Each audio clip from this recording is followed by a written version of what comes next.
साहिवाल में सुन्नत इब्राहिमी की तैयारियां अरूज पर हैं। साहिवाल में अपने जानवरों को खूबसूरत बनाने की कोशिशें जारी हैं।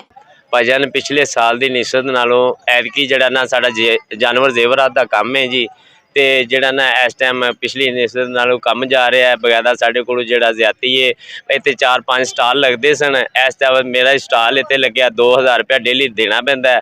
हर चीज़ की सहूलत अपनी की हुई है। सिर्फ सानू एक लाइट मिली है और गर्मी लिए पखा भी नहीं सानू कि असी लगा सकते, सिर्फ एक लाइट।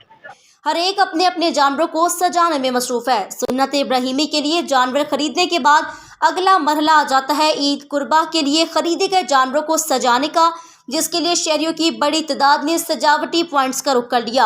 आज हम माल मंडी मवेशियाँ यहाँ पे साहिवाल में आए हैं, तो हमने यहाँ से एक बकरा खरीदा है और एक बैल खरीदा है। उसकी सजावट के लिए हम यहाँ पे आए हैं सामान लेने के लिए, ताकि उसको सजा सकें ना, ताकि उसकी खूबसूरती हो। बकरा एक लिया है, बेटे आखे इस तरह कार गान नहीं लैनियां सजावना अल्लाह दे राह ते देने ते गानियां 2-4 फाद गानियां दे रेट ही बड़े।